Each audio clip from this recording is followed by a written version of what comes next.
జై శ్రీరామ్. శ్రీమాత్రే నమః. శ్రీ గురుభ్యో నమః.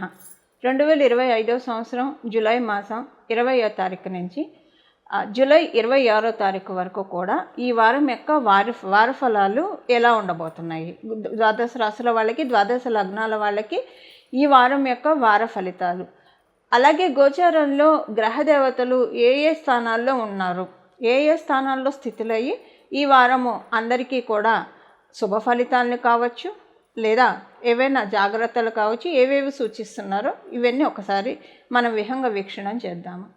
మొదటగా వృషభ రాశిలో శుక్రాచార్యుల వారు స్థితులై ఉన్నారు. గురు భగవానుడు మిథున రాశిలో ఆయన సంచారం సాగుతూ ఉంది.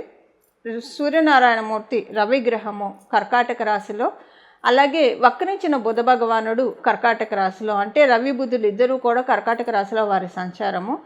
మంగళ్ మరియు కేతువు సింహరాశిలో వారి సంచారము.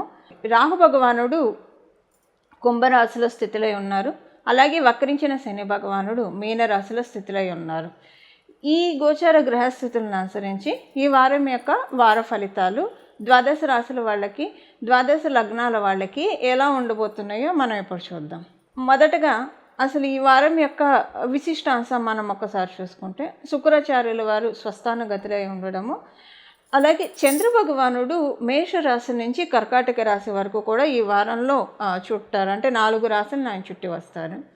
ఈ వారం యొక్క విశేషాంశము శుక్రాచార్యుల వారు ఆయన స్వరాశి అయిన వృషభ రాశిలో ఉండడము.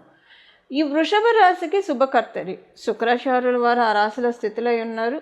అలాగే గురు భగవానుడి యొక్క ఆచ్ఛాదన వృషభ రాశి మీద ఉంది. గురు భగవానుడి యొక్క పంచమ దృష్టి శుక్రాచార్యుల వారు ఇంకొక రాశి అయిన తులారాశి మీద ఉంది. అంటే ఇది చాలా శుభత్వాన్ని కలిగించే విషయం అని చెప్పాలి. దానికి కారణం ఏంటంటే, గురు భగవానుడు 2 రాశులు, అంటే శుక్రాచార్యుడు వృషభ రాశి బలోపేతంగా ఉండడం, కాలపురుషుడి కుండలిలో శుక్రుడు మరియు శుక్రరాశిలైన వృషభ రాశి, తులారాశి ఈ 2 కూడా బలోపేతంగా ఉండడము ఈ వారం యొక్క ప్రత్యేకాంశము.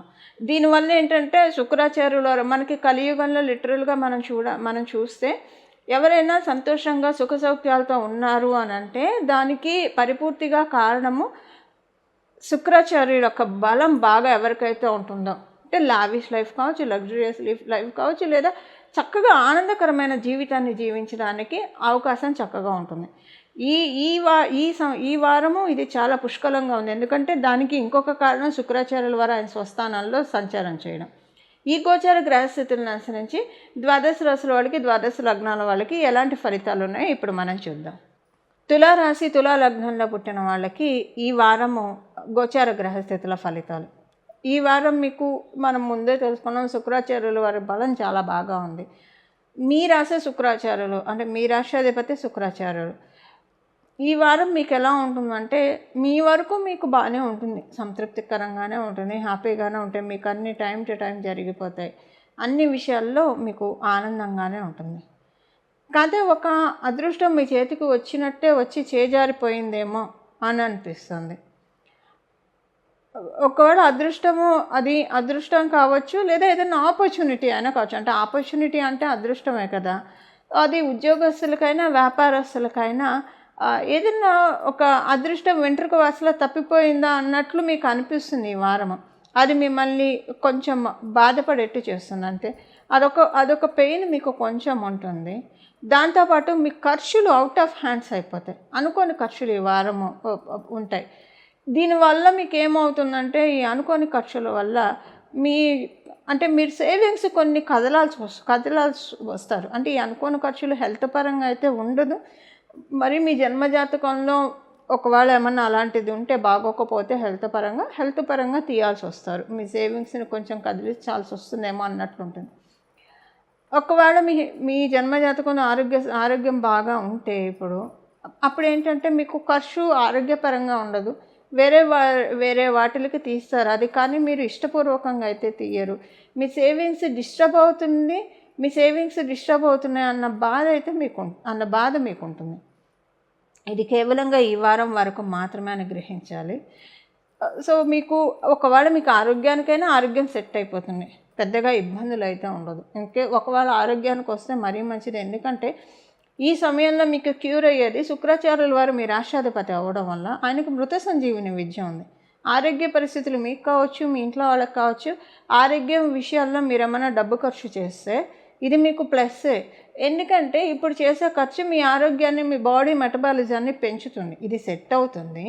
దాంతోపాటు మీకు ఆరోగ్యపరంగా అనుకూలతలు చాలా బాగా పెరుగుతాయి. మీకే తెలుస్తుంది, ఎనర్జీ లెవెల్స్ పెరుగుతాయి, అన్నీ పెరుగుతాయి. ఇలాంటిది. ఇక ఉద్యోగస్తులకి, వ్యాపారస్తులకి నేను ముందే చెప్పినట్లు డబ్బు ఖర్చు అన్న అసంతృప్తి, ఆపర్చునిటీస్ వచ్చినట్లే వచ్చి వెళ్ళిపోతాయి. ఇది ఉద్యోగస్తులకి, వ్యాపారస్తులకి ఇద్దరికీ వర్తిస్తుంది. శుక్ర మహాదశలో ఎవరైనా ఉంటే, మీది వృషభ రాశి, మీది తులారాశి అయినా కాకపోయినా శుక్ర మహాదశలో ఉన్న ఈ విషయం వర్తిస్తుంది. అంటే సేవింగ్స్ కదిలించాల్సి వస్తారు. అదృష్టం వచ్చినట్టే వచ్చి చేజారిపోతుంది. ఇది శుక్ర మహాదశ జరిగే వాళ్ళకి కూడా ఈ పాయింట్ వర్తిస్తుంది. ఇది ఇంకొకటి ఏంటంటే విద్యార్థినులకి ఈ వారము చాలా బాగా ఉంది. మీరు కాంపిటేటివ్ ఎగ్జామ్స్లో విన్ అవ్వడం, మీరు విదేశాలు వెళ్ళాలని ప్రయత్నిస్తుంటే వెళ్ళగలగడము, అలాగే మీకు అంటే లాంగ్ టర్మ్ గోల్స్ బాగా డిటర్మైన్ చేసుకుంటారు. ఇప్పటికిప్పుడు ఇన్స్టెంట్ గోల్స్ అని కాకుండా లాంగ్ టర్మ్లో మీకు ఏం చేస్తే మీ ఫ్యూచర్ బాగుంటుంది, ఇలాంటి విషయాల్లో మీరు నిర్ణయాలు ఎక్కువగా తీసుకుంటారు. సో డిటర్మినేషన్ ఎక్కువగా ఉంటుంది. లాంగ్ టర్మ్ గోల్స్ పట్ల మీకు ఒక చక్కటి అవగాహన కలిగి ఉంటారు.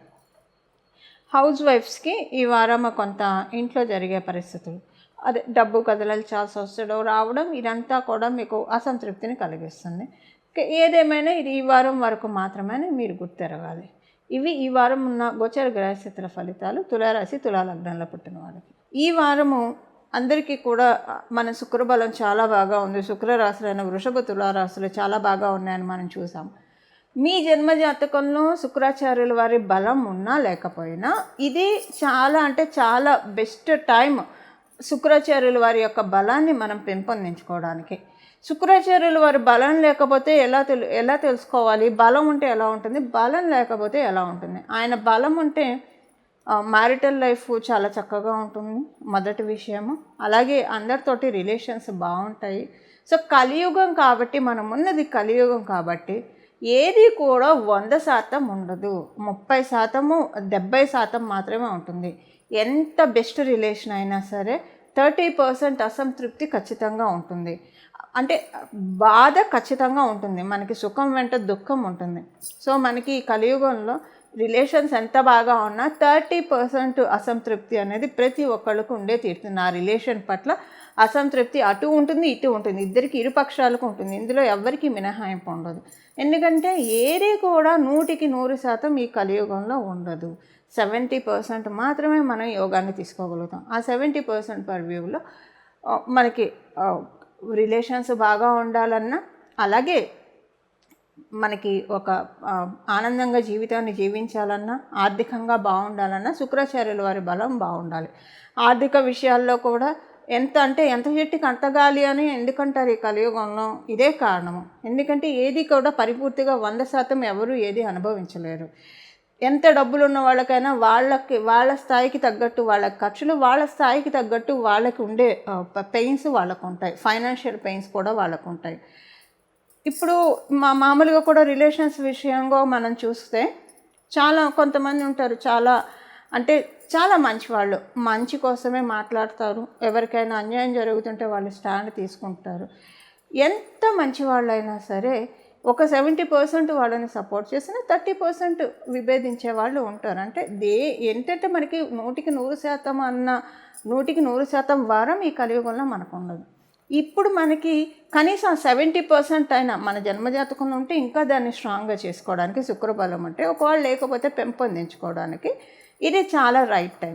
గురువారం పూట శ్రీ మహాలక్ష్మి అమ్మవారి యొక్క ఆరాధన మనం గురువారం చేయొచ్చు, శుక్రవారం మామూలుగా మనం చేస్తాము. కాకపోతే ఇప్పుడున్న ఈ వారం ఉన్న గోచార క్యాలిక్యులేషన్స్ని బట్టి గురువారం పూట శ్రీ మహాలక్ష్మి అమ్మవారికి ప్రత్యేక ఆరాధన చేయడం. అంటే ఈ గురువారము మనకి ఈ వారంలో ఉన్న గురువారం శ్రీ మహాలక్ష్మి అమ్మవారి ఆలయానికి వెళ్ళి రావడము ఇది చాలా మంచిది. అలాగే శుక్రాచార్యుల వారి రాశులు బలోపేతంగా ఉన్నాయి కాబట్టి శ్రీ మహాలక్ష్మి అమ్మవారు శుక్రాచార్యుల యొక్క సోదరి, ఇది మనందరికీ తెలిసిన విషయమే. అలాగే ఆవిడ తండ్రి గారు భృగు మహర్షి. అందువల్ల ఈ వారం అంతా కూడా భార్గవ్యే నమః, భార్గవ్యే నమః, భార్గవ్యే నమః, భార్గవ్యే నమః, అలాగే శ్రీ మహాలక్ష్మీ నమః, శ్రీ మహాలక్ష్మీ నమః, శ్రీ మహాలక్ష్మీ నమః.